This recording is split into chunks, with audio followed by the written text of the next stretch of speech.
Hello, my lovely people. Good morning, good afternoon, good evening, good night, depending on your time zone or anytime you are coming across this platform, Linda's TV show. If it is your first time and you like what we do here, kindly subscribe, put on your notification bell to all notifications. In that way, you'll be able to know when we upload a new video. Here, we educate, inform the members of the public about the happenings in the globe. We react to all forms of videos. And I want to seize this opportunity to appreciate YouTube for creating this wonderful platform. The same time, I put a disclaimer that here in Linda's TV show, we do not promote war, we do not promote violence, we do not promote hate speech. What we are here to do is to educate and inform the members of the public. And again, YouTube call for self-determination is never a call for war. Preventing the vice from taking over. We experienced this during a late Umaru Yar'Adua's time. Former President Goodluck Jonathan was the vice at the time. It took a long time before the president was declared dead. They did not even want Jonathan to come on board. It was eventually when we saw what was taking place that some persons wanted to hijack the government that Jonathan had to come and play. We're seeing the same thing now in Ondo State. You were talking initially about Taraba State too. Why do we have this systematic process of governance in this part of the world? It always feels like whoever is in charge is just selfish. What is the place of the vice if they want to make the vice position redundant? Esther, it's a big shame because what's going on in Ondo is a cause for questioning at this time. The governor was not ill, he was not fine, he was ill, a kitty. Yeah, it is expected every human being can fall ill. Okay. Then he went for a medical trip, stayed almost 2-3 months and came back. And since he came into Nigeria since September, he has not stepped his foot in Ondo State. That's the state he's governing. Then some other persons still find it, very convenient to defend this kind of act. Why are you defending this? There is governance lacuna in Ondo. Things are not going as expected. I was listening to the governors that attended the economic meeting with the vice president yesterday. I didn't hear Ondo State was mentioned, and I didn't even hear that even the deputy was was there to represent the state. What are we talking about? Nothing is going on. Look at the independent. Even during the independent, Ondo State did not shine at all. They call it Sunshine State. But in all this, Esther, it plays down that Nigerian politicians are too greedy, too selfish, and too self-centered. Everything they wanted to revolve around them. Who are these? Who are the people doing this? They are just cabal. We are hearing figures that the wife and the son are now in charge of the governors of Ondo State. But it's uncalled for and it's unheard of that people who are not democratically elected could now be sitting in and be directing the affairs of the whole state. It's a big shame. I want the Ondo people to rise up and do what is expected of them. We saw this in Taraba State during the time of Dan Baba Suntai, who went to fly an aircraft and got crashed, and he had a spinal cord injury and it became incapacitated. Literally became a vegetable. Yes. They started covering it up because they don't the cabals who are benefiting from it. Let me tell you, these people that are doing it. In fact, before the spine injury, it was said that he was brain dead. Yes, he was brain dead. That crash led to he didn't even know where he was. I remember one of the trip he was brought back from abroad. They already brought him. He was in Abuja. I was asking them where he was. And at the end of the day, what is the governor, city governor, hiding from his deputy? This is somebody that you said, we are going to manage the affairs of this state together within the tenure that you are given, maybe 4 years or 8 years as the case may be. Why do you suddenly making redundant that when you are leaving office, some of them will not transmit power to them? Even when they transmit power, they still want to control the affairs for wherever they are. In fact, I heard that when he returned from his trip to Germany for the trip, in fact, what he did was to start sacking off some aides who were attached to the office of the deputy governor, and even revoked some of the implementations that he began. Yes, they came up with a trump up charges, accusations to impeach him and all that. That is still pending. And we saw it during Goodluck Jonathan's time and late President Yar'Adua. that to the extent that Nigerians have to start protesting. Remember the late Dora Akunyili was the information minister to Yaradua then. There was a Federal Executive Council meeting that she has to burst out and say, I want to tell Nigerians the weary part of my president. I need to tell Nigerians. Then she was attacked. Why should she come out in such manner? Because the people who attacked her are those that are benefiting from the absence of Yaradua. Remember Turai, President Yaradua's wife, was in charge. She kept feeding the press several different stories, inconsistent stories. The chief of army staff, Dan Babazu, who was the chief of army staff then, was also one of them that were one of the cabals. Remember Andwaka, who was minister for justice, was also one of the cabals. Were many in They impeded anybody who wanted to check on Yaradua at the time at the hospital. Remember the day he was brought in, they switched off light from the international airport to the villa and line up Nigeria army as if something unusual was happening in Abuja. Some people were like, is there a coup? But there was nothing like that. Those people who spoke the truth were attacked. You know, when they brought him in, all the machines were set for him to just be there. He was already like a dead person. No, he actually was. They just wanted a dummy body to be there to look alive. And began to build a special place to set him up. They started inviting Imam. Imam went to Aso Rock and said he prayed with them and he will soon resume. They invited all the bishop. It was only Bishop Oyedepo that came out and said politicians lack integrity. He's just stopped at that. When he saw all they were painting about Yaradua and the way Yaradua was, this man was amazed. Is this the same person that they are telling us that he will soon resume office? But behold, Esther, you and I knew that at the end of the day, Yaradua never resumed office. Then the House of Rep, the National Assembly has to come up with doctrine of necessity so that Jonathan could be given a space. That Nigeria was lacking, there was no leadership. Obasanjo said the truth and said Yaradua should resign honorably. The northern elders attacked him. Why will they say this? But remember that Obasanjo, former President Obasanjo, is a very close friend of the family. He's a very good friend to his elder brother, Sheikh Musa Yaradua. When he saw him in Saudi Arabia, in the hospital, he was only the person that was allowed to visit him in Saudi hospital. He came back to Nigeria during Transparency International's meeting, a conference in Abuja, and said the best thing that late President Yaradua should do is to tender resignation. But the northern elders attacked him because they were benefiting from it. So we do hope that the president has decided to come into the matter and see how he can resolve the situation in Ondo State. He called for a meeting with them today in Abuja. This is not the first time. You know, the president also interfered in Wike and Wubara's case, what was going on in River State. One would say this is a first because most of the presidents don't usually interfere when there's crisis or this feud come up. So we'll see how that goes. Let's actually move on to another situation because our time is really not on our side. The special advisor to the president, Bola Ahmed Tinubu on information and strategy, Bayo Onanuga, he has said that some members of the All Progressives Congress sabotaged the presidential ambition of his principal. He alleged that some officials in the Muhammadu Buhari presidency and former governor of the Central Bank of Nigeria, Godwin Emefiele, worked against Tinubu's presidential ambition by creating fuel and naira scarcity.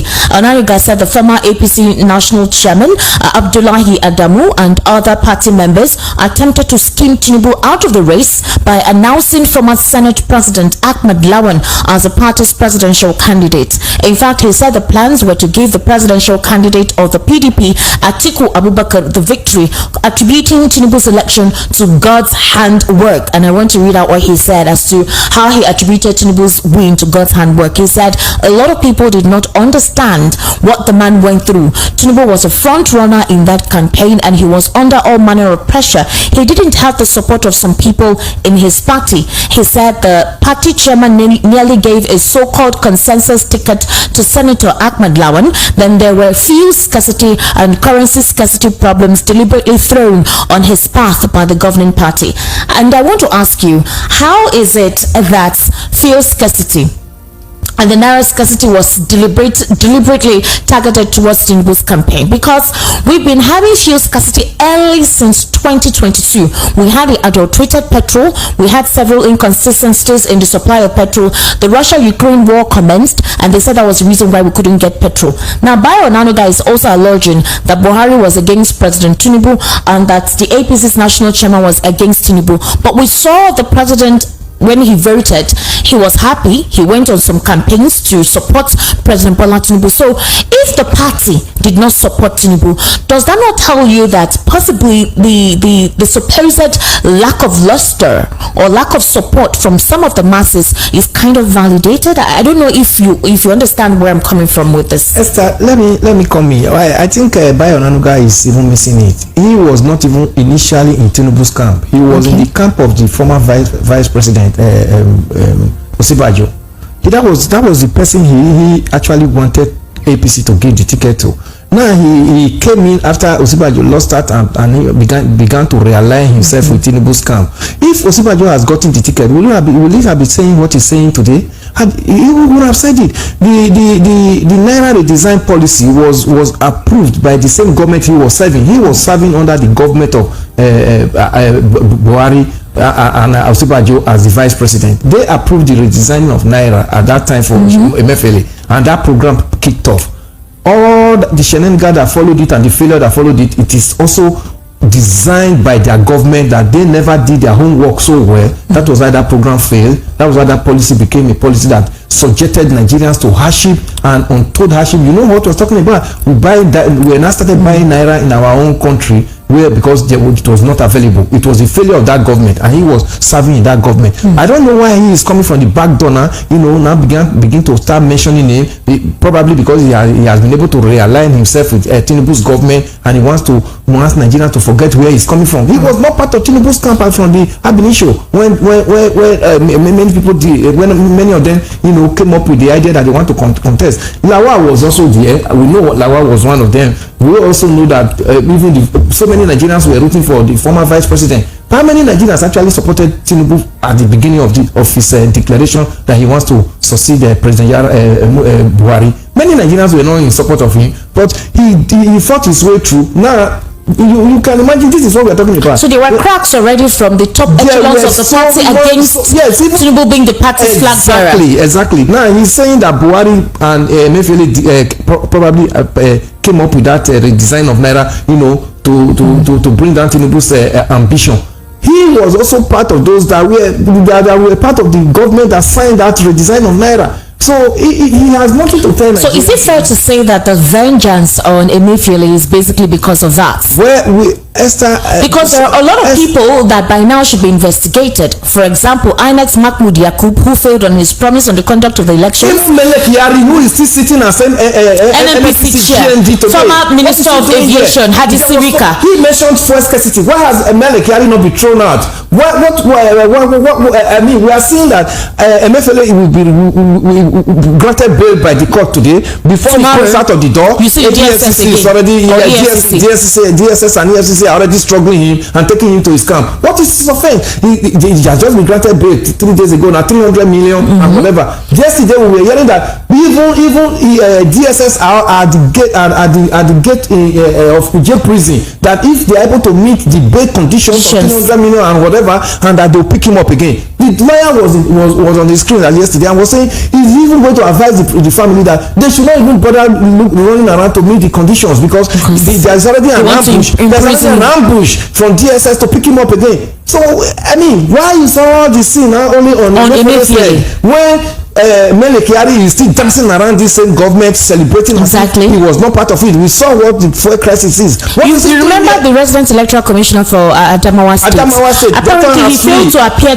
in the court, and he has fled to Niger. And we're not hearing that there is any search. No Interpol asking for him to be arrested. So the question now is, Mr. Elvis, B0DY, who is blaming the situation or the crack on the support on President Bola Tinubu, has he looked at the party internally? Because you have others who are in this dispensation who have done a lot of things that Nigerians have asked for questioning and investigation on. These individuals that we have mentioned. So are we saying that the fight on corruption is selected or targeted towards certain people who were not in alignment with the president? That was what has been happening in Nigeria. Successive government has done it, and this same government is in it. We have seen how Bawa, the young man for the EFCC, was incarcerated for so many months before he was released to Today, nobody has told us the crime against that guy and the charges against him. We are seeing Emefiele now from one prison to another, from one jail to another, or whatever. So Nigeria government,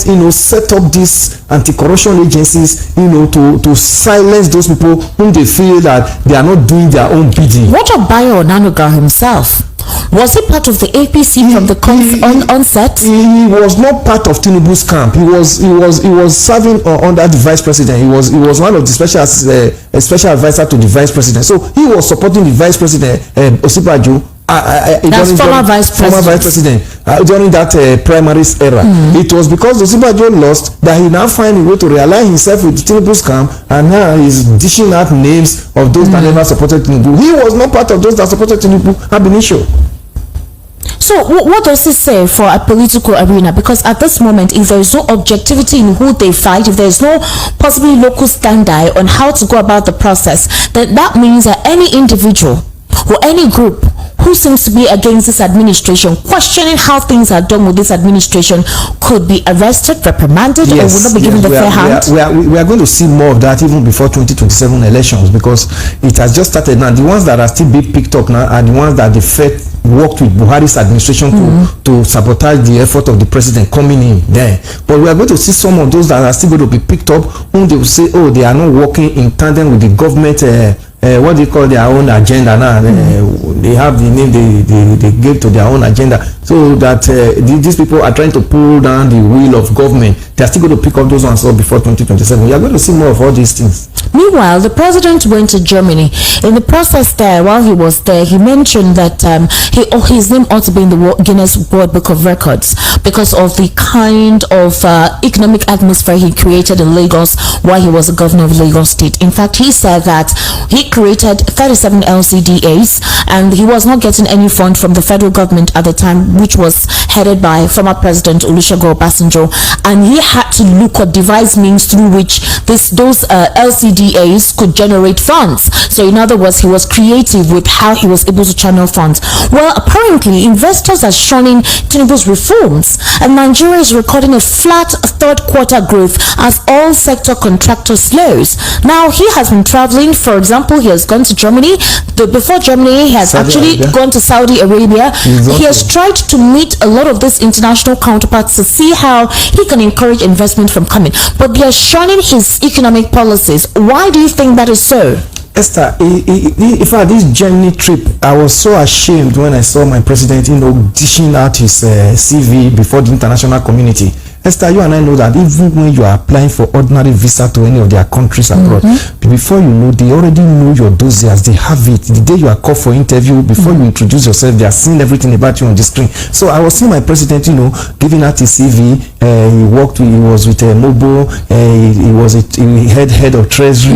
He was trained by Deloitte. Those are not the things that are going to bring international. Especially with this international counterparts. So what relevance will that be for them? It's not relevant. It's so relevant. You are going to tell the world what Nigerians are capable of doing, and if they come into this country, what they are going to benefit. Not you as an individual. Before you became president, they know you. Even as you are there, they have all your dossiers in their system. What are you telling them again? The trip is not for you to go and market yourself. It's for you to market Nigeria, because you are the chief marketing officer of this nation, not chief marketing officer of President Tinubu himself. There's no a campaign. There's no a campaign of calumny against you. Nobody is telling you that you should set up a PRO company to boost your name. You are already president of Nigeria. That is known. That is the biggest of. We have presidents in Africa who are professor. The president of Ghana, our next door neighbor here, he's a professor. He doesn't go about telling the world that he's a professor and has been doing.